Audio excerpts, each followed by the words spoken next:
All right, let's dive into some pretty deep philosophical waters today. Yeah, sounds exciting. We're going to be tackling selections from Descartes' sixth meditation. Oh, wow. You know, where he really grapples with, like, the nature of reality itself? The big questions. Yeah, exactly. Like, how can we be sure that the physical world, the stuff we see and touch every day, actually exists? Well, I think most people kind of take that for granted, right? Yeah, I mean, I see a table, I touch it, it's got to be real, right? Seems logical. But Descartes, he doesn't let us off that easy. No, he does not. He actually starts with doubt. Interesting. Doubt about the very senses that we rely on to tell us what's real. So like our sight, touch, taste, all of that. Exactly. He wants to build knowledge from the ground up. A firm foundation, yeah. And for him, that means we can't just assume that our senses are always giving us the truth. Makes sense. So I'm curious, how does he actually convince us to doubt something that feels so, I don't know, fundamental to our experience? Well, he points out all these situations where our senses can be tricked. Okay, like what? Give Okay. me an example. Think about those optical illusions, where two lines look like they're different lengths. Yeah. But then you measure them and they're actually identical. Oh, right. Or if you ever experience that phantom limb sensation, Phantom limb. where you feel like something's happening in a limb that's not even there anymore. I'm not sure, actually. It can happen after an amputation, Oh, okay. or sometimes even just when your foot falls asleep. Oh, yeah. Like when your foot falls asleep and it feels huge even though it's obviously not actually bigger. Exactly. Those are the kinds of examples Descartes uses. To show that our senses aren't always reliable. Exactly. They're not infallible. Okay, I'm starting to see his point. We can't just blindly trust them. So if we can't completely trust our senses, where do we go from there? Like, how do we even begin to understand the world? Well, this is where Descartes makes a really crucial distinction Okay. between the mind and the body. The mind and the body. Yeah, he argues that we can actually conceive of the mind without the body and vice versa. So, like, picturing, I don't know, a soul floating around without any physical form. Exactly. Like a ghost or a spirit. Okay, I can kind of wrap my head around that. And then on the flip side, you can imagine a body like a robot or something Right. existing without any consciousness or thought. Okay, so just a purely physical machine. Right. So he's basically saying because we can separate these concepts mentally, they must actually be separate things in reality. That's the gist of it, yeah. This mind-body distinction is kind of blowing my mind a little bit. It's a big one. Yeah, it's huge. And I guess that's how he eventually gets to arguing for the existence of material things, even after all this doubt about the senses. That's where it's all leading, yeah. Okay, so we've got the doubt, we've got this mind-body separation. What's the next piece of the puzzle? Well, think about this. If the mind and body are distinct, how do they interact? Oh, good question. And for Descartes, one of the ways they connect is through the imagination. Okay, imagination. I love a good thought experiment. Yeah, me too. Hmm. And Descartes has a lot to say about it. I bet he does. So what's his take on imagination? Well, first he makes a distinction between imagination and pure understanding. Okay, so like there are different types of thinking. Exactly. He says that imagination relies on the body in a way that pure understanding doesn't. Give me an example. Okay, let's see. We can both understand the concept of a triangle, right? Yeah, 3 sides, 3 angles. Right. Now, imagine a chiliagon. A what a gun? A chiliagon. It's a polygon with 1,000 sides. 1,000 sides. Okay, I can sort of grasp that conceptually. When you actually picture in your mind, like really see all 1,000 sides? No, not really. I can barely picture a hexagon. Exactly. But you can easily imagine a triangle, right? Yeah, that's no problem. So you can understand both a triangle and a chiliagon. But picturing them is totally different. And that's because imagination needs the body. It needs this kind of physical canvas that's linked to our senses. So our imagination is actually limited by our physical brains. That's what Descartes is getting at. Okay, that's fascinating. And that's one way he argues for the body's existence. We needed to imagine. Exactly. Okay, so to recap, we started by doubting our senses, then we separated mind and body, and now we're seeing how the body is actually necessary for certain mental processes. You got it. It's all starting to connect. It is. But here's where things get even more interesting. Oh, there's more. Oh, yeah. Descartes introduces another factor that influences how we perceive the world.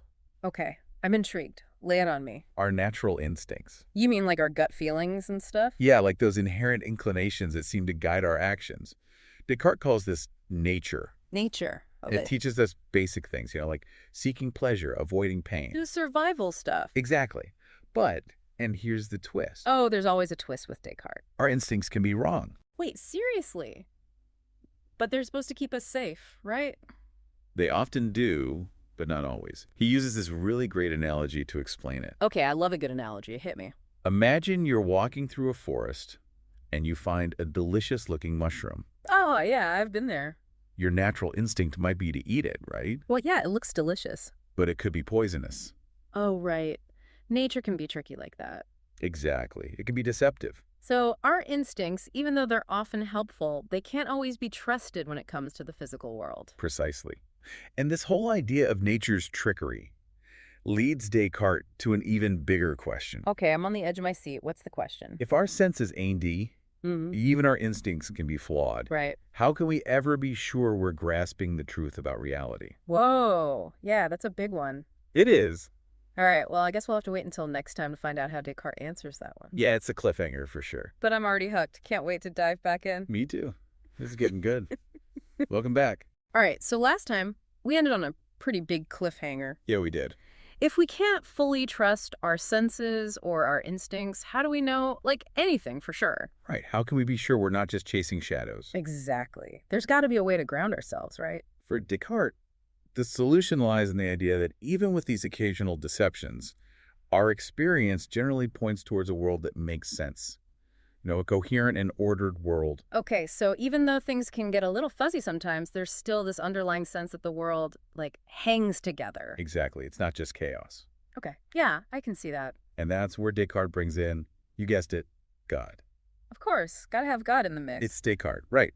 So he argues that because God is good and not a deceiver, he wouldn't have created us with senses that are inherently flawed or designed to mislead us. Okay, so God's goodness is kind of like this safety net that ensures that our senses, even though they're imperfect, they can still lead us towards truth. Exactly. But, and this is important, Descartes isn't saying we should just blindly trust our senses or rely on faith alone. Right. There's got to be more to it than that. There is. He emphasizes the importance of reason, using our God-given intellect to really sift through the information our senses are giving us. So it's not just about what we perceive, but how we think about it. Precisely.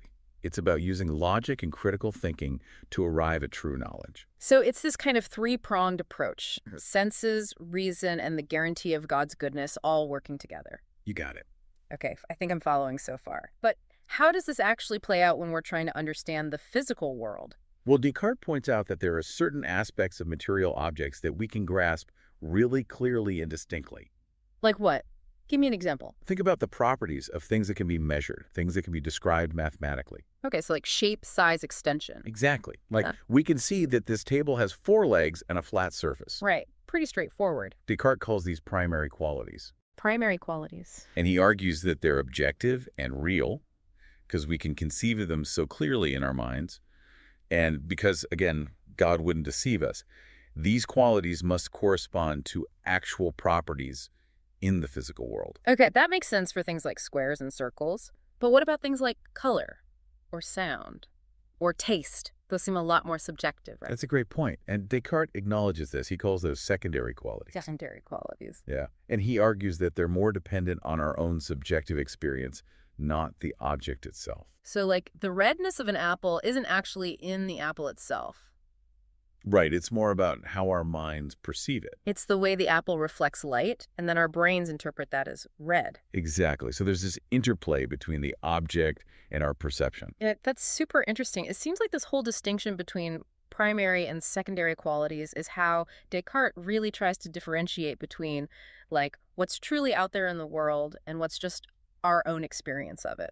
Exactly. It's his way of navigating between the subjective realm of our senses and the objective realm of, actual physical stuff. Okay, so even though we can't be absolutely certain about all the details of the physical world, Right. We can never be 100% sure. Descartes believes that our senses, when combined with reason, give us enough evidence to believe that it exists. Yeah, that's the key. We're not just living in a simulation. Or a dream. Right. But if we zoom out a bit, I'm still trying to wrap my head around how we go from these very abstract, like, mathematical properties to the concrete reality of the entire universe? How do we make that leap? That's a big question, yeah. And one way Descartes tries to address it is by pointing out that even though our senses can be deceptive sometimes, they're generally pretty reliable Reliable in what sense? in giving us information about what's beneficial or harmful to our bodies. Okay. Like if I see a fire, I know not to touch it. Exactly. It's hot, it'll burn you. And if our senses were constantly giving us false information, Hmm. we wouldn't survive very long. True, true. So our senses are kind of like this built-in warning system. Yeah, you can think of it that way. They're designed to help us navigate the world and avoid danger. Makes sense. But what about those times when our senses deceive us? Like those optical illusions we talked about or phantom limb pain? Yeah. How does Descartes explain those? Well, he admits that there will always be some instances where our senses might mislead us. It's bound to happen sometimes. Right. But he argues that these instances are rare and that we can usually correct for them How do we do that? by using reason, by comparing our experiences with others, by looking for inconsistencies. So it's about being cautious, not jumping to conclusions, but also not letting a few illusions totally derail our belief in the physical world. Exactly. It's like being a detective. You gather the evidence, you weigh the possibilities, and you use your logic to arrive at the most plausible explanation. That's a great analogy. I like that. And there's another important point to make here. Descartes isn't just arguing for the existence of individual physical objects in isolation. Okay, so there's a bigger picture. There is. He's arguing for the existence of a whole coherent and ordered world. Like the universe isn't just a bunch of random stuff floating around. Right. He believes it operates according to natural laws, that there are underlying principles that govern how things work. And that this order ultimately reflects God's wisdom and goodness. Exactly. So there's this sense of a grand design, a purpose behind it all. That's a pretty profound idea. It's like even in the midst of all this doubt and uncertainty, Descartes still finds this underlying order and meaning in the universe. And this idea of an ordered and intelligible universe, it's one of the key legacies of his philosophy. Really? How so? It helped to pave the way for the scientific revolution. The idea that we can study the world, understand its laws, and even predict how things will behave. Wow, so we can kind of thank Descartes for helping launch modern science. In a way, yeah, it's a pretty big deal. That's amazing. But even with all these insights, I'm guessing there are still some unanswered questions or loose ends in Descartes' thinking. Oh, absolutely. There are always more questions to explore. Like what? What kind of doubts are we talking about? Well, think back to that analogy of the poisoned food. Descartes says God wouldn't create us with senses that are inherently deceptive, right? Right. But if that's the case, why do our senses sometimes lead us astray? Why do we make mistakes? Why are illusions even possible? Yeah, that's a good point. If God is all-knowing and all good, why allow for the possibility of error at all? Right. It seems like a bit of a contradiction. It does, and it's something that philosophers have been debating for centuries. Another question that Descartes kind of raises but doesn't fully answer is how exactly the mind and body interact. Oh, right. He establishes they're distinct, but how they actually connect is still a mystery. It is, and it's a mystery that continues to fascinate us today. So Descartes gives us this really compelling case for believing in the physical world, but he also leaves us with some pretty tantalizing mysteries to ponder. And that's part of what makes his philosophy so engaging. I agree. It's not just about finding the right answers, it's about asking the right questions. Exactly. The quest for understanding is just as important as the understanding itself. Well said. So what are some of the key takeaways we should be thinking about as we move forward? One thing that really stands out to me is Descartes' emphasis on reason and critical thinking.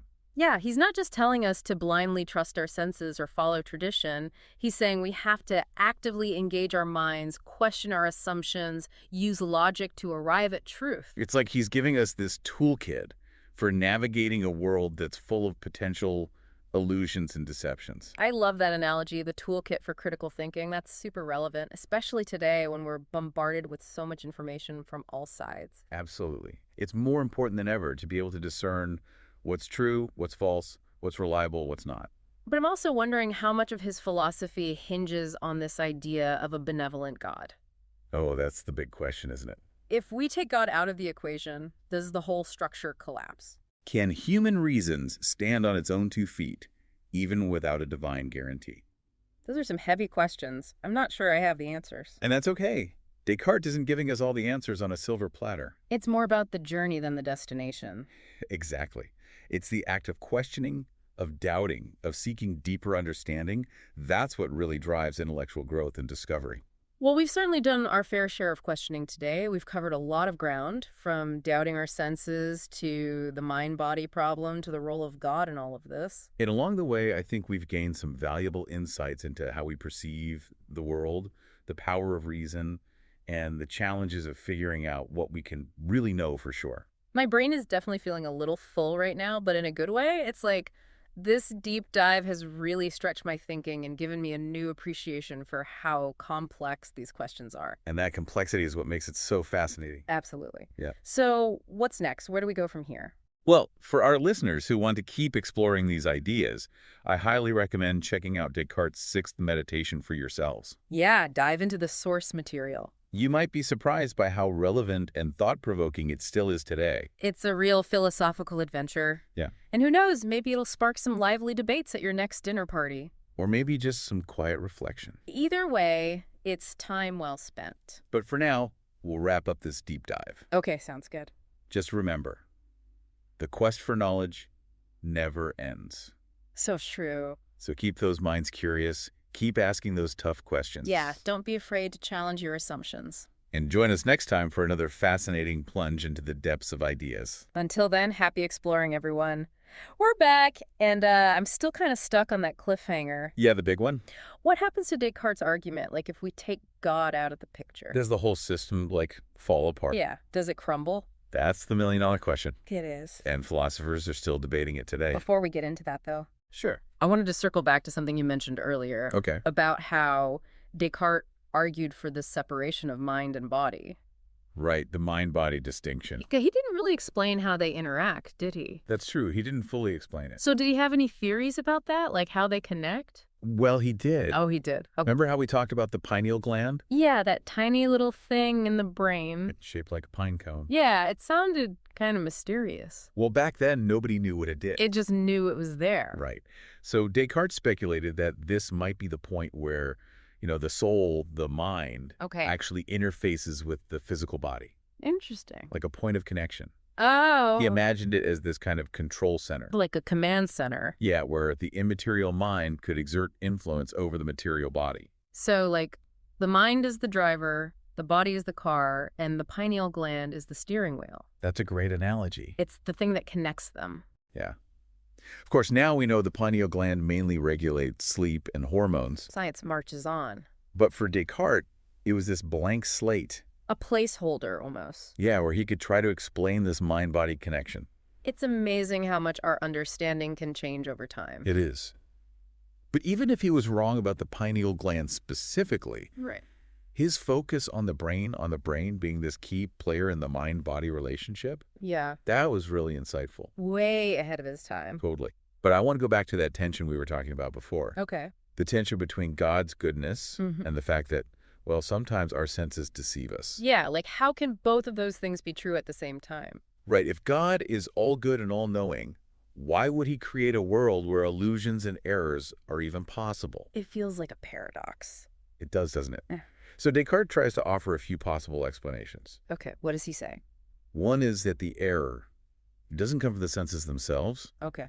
but from the judgments we make based on those senses. So it's not that our eyes are lying to us, Right. it's that our minds are misinterpreting what we see. That's the idea. So it's like our senses provide the raw data, but it's up to our intellect to actually make sense of it. To interpret it, yeah. It's like that saying, it's not what you look at, it's what you see. Exactly. And Descartes believes we can minimize those errors Okay. by, training our minds to reason logically, Okay. to question our assumptions. Don't just take things at face value. Right. Think critically. That's good advice for any time period, but especially today, with so much information flying around. It's more important than ever to be discerning. To filter out the noise. Exactly. But this brings us back to that fundamental question. The big one. Does Descartes' whole system, his whole philosophy, rely on believing in God? If we remove that, what happens? Can we still trust our senses? Can we still trust our reason? Those are the tough questions. You really are. And maybe Descartes doesn't give us all the answers. Right, he leaves some things open. He does. But his real genius, I think, lies not just in the arguments he makes, but in the questions he provokes. He gets us thinking. Yeah, he pushes us to confront the limits of our knowledge, to think about the nature of reality, to never stop questioning. So it's about the journey as much as the destination. Exactly. It's about that constant striving to understand more, to dig deeper. And I think we've done a lot of digging today. We have? We started with doubting our senses. Right from the beginning. Then we dove into the mind-body problem, explored imagination, those natural instincts. And of course, the role of God in all of this. My brain is definitely full, but in a good way. It's been a real mind-bending experience. It has. And for those of you listening who want to keep going on this philosophical adventure, Keep exploring. I highly recommend checking out Descartes' Sixth Meditation for yourselves. Yeah, read the source material, grapple with the ideas firsthand. It's surprisingly relevant, even today. A timeless classic. But for now, we're going to wrap up this deep dive. Okay, sounds good.